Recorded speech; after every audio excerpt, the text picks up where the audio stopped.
Podcast title: Navigating Relationships, Budgeting, and Gender Roles in Modern Times.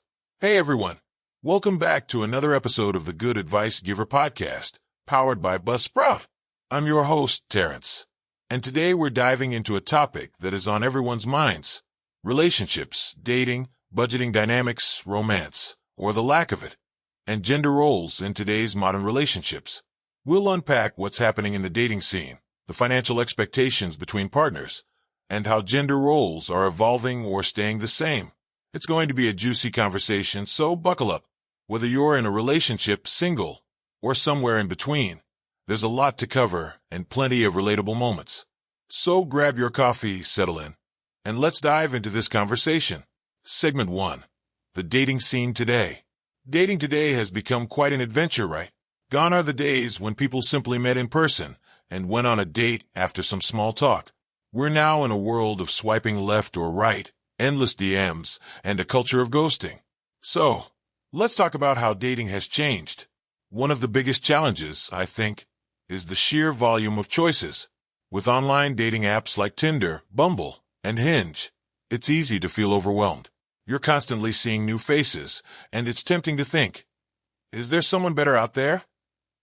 That mindset can affect how we value relationships, and even the people we're talking to. It leads to this kind of temporary mindset, where people often don't take dating as seriously as they used to. Exactly. Dating apps have created this almost shopping mentality.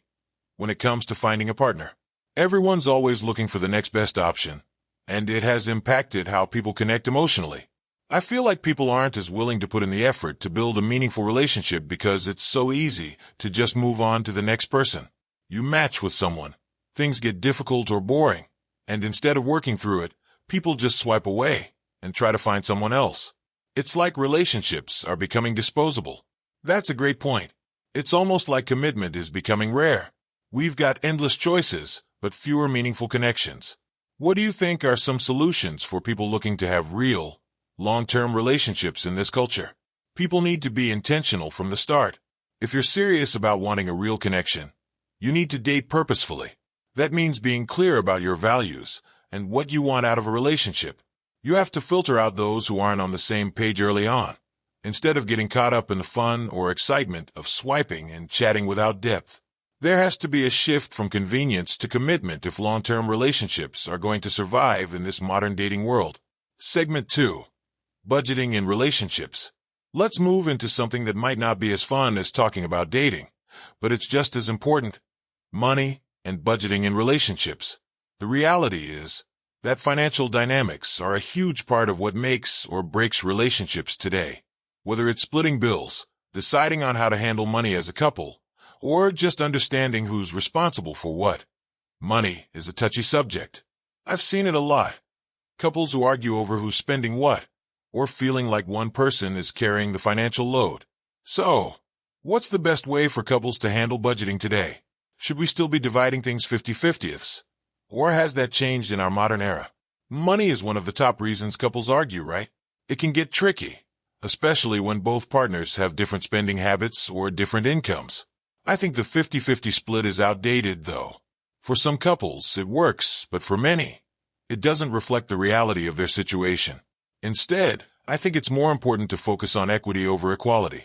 That means contributing in a way that's fair to both people's circumstances, even if it's not exactly 50-50. For example, if one partner earns significantly more, it doesn't make sense for them to expect their partner to split everything down the middle. It's about both partners feeling supported financially, but in a way that doesn't leave one person feeling burdened. Right? And I think that's where conversations come in. You've got to communicate openly about your finances. If one person is making more or has more financial responsibilities, that needs to be acknowledged, and you need to come up with a plan together. One thing I've noticed is that people sometimes avoid these conversations because they're uncomfortable, but that only makes things worse in the long run. What are your thoughts on how couples should approach these talks? Yeah, avoiding it never works. The earlier you have these conversations, the better. Even if you're just dating, it's important to talk about how you both view money. Are you a spender or a saver? How do you feel about debt? Those questions matter, and they can reveal a lot about compatibility. For couples who live together or are married, it's crucial to sit down and create a joint budget. This doesn't mean you have to share all your accounts or give up financial independence, but you should have a clear understanding of how expenses will be handled and how much you're both willing to contribute. Setting financial goals together can also help you stay on the same page. Maybe it's saving for a house, a vacation, or paying off debt. Having those goals keeps both partners motivated and accountable. Segment 3. Romance, or the lack thereof, in today's relationships. Another thing I wanted to touch on today is romance, or honestly, the lack of romance in many relationships today. I hear from a lot of people that romance is just disappearing. What do you think is causing this shift? I think a big part of it is that life has just gotten busier for everyone. With both partners often working full-time jobs, it's harder to make time for romance, let alone keep the spark alive. People are overwhelmed by work, personal goals, and just day-to-day responsibilities. So, romance ends up getting pushed to the back burner. Then, there's the issue of people thinking that romance should always be spontaneous, and if it's not, then it's somehow less meaningful. But honestly, romance requires effort. It's not always going to be spontaneous. Sometimes you need to plan a date night, or make time to reconnect. That doesn't make it any less special. I couldn't agree more. I think there's this misconception that romance is supposed to happen naturally all the time. But real relationships take effort. Sometimes you have to create those moments.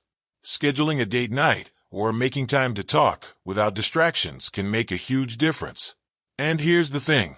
When couples don't make time for romance, it can lead to deeper issues like resentment, disconnection, or even loss of intimacy. It doesn't have to be grand gestures all the time. It can be as simple as leaving a note, cooking dinner together, or even watching a movie. Small acts of romance are just as important. Segment 4. Gender roles in modern relationships. Now, let's talk about gender roles in today's relationships. There's been a big shift from traditional gender roles to more modern dynamics, but that doesn't mean everyone is on the same page about what those roles should be. In your experience, what are some of the biggest changes? I think one of the biggest changes is that there's more flexibility in gender roles, which is great. It's no longer expected that the man has to be the sole breadwinner, and the woman doesn't have to be the one staying at home. Both partners can work, both can contribute financially, and both can share household responsibilities. However, despite this shift, I still think there are some traditional expectations that linger. For example, many men still feel the pressure to provide financially, even if their partner is contributing just as much. On the other hand, women might still feel expected to handle the bulk of childcare or housework, even if they're working full-time. So, while gender roles are evolving, there's still some tension around who should be doing what. Exactly. I think what's key here is that couples need to figure out what works for them. There's no one-size-fits-all solution. Some couples might prefer more traditional roles, while others want to split everything equally or even reverse traditional roles. The important thing is having that conversation and making sure both partners feel comfortable and supported. I also think it's important for men to recognize that sharing responsibilities, whether it's housework, cooking, or childcare, doesn't take away from their masculinity. If anything, it shows that they're partners in the relationship. Being involved in every part of the household and relationship can actually strengthen the bond between partners. Closing and call to action. All right, everyone, I think we've covered some really important topics today. From navigating the complexities of dating and budgeting in relationships to keeping the romance alive and rethinking gender roles, there's a lot to reflect on. If you're in a relationship or even thinking about getting into one, these are conversations that you should have with your partner. Relationships are all about communication, effort, and understanding. Before we wrap up, I want to encourage you all to join me over on Patreon. By becoming a patron, you get access to exclusive content, behind-the-scenes insights, and early access to episodes. If you enjoyed today's episode, be sure to download and subscribe to the podcast so you never miss an episode. Thank you for tuning in to the Good Advice Giver podcast, powered by Buzzsprout. Your support means the world to me, and I'm excited to keep bringing you valuable conversations and advice. Until next time, take care of your relationships, stay intentional, and keep striving for personal growth. Thanks for listening. Today is your lucky day. Today is the day that our $3 website works for you, paying you directly to your PayPal daily. Imagine $3 ongoing continuous payments to your PayPal account. Imagine falling asleep and waking up to $300 in your PayPal account. How would this make you feel? How could this help you? What bills could you pay? What kind of fun could you have? What does that retirement look like now? All for a one-time payment of $3. This website is DFY done for you, fully built and completely hosted, and never stops collecting payments for you. You have spent $3 on coffee on a regular, but that coffee won't help you create multiple streams of income. Click the link below.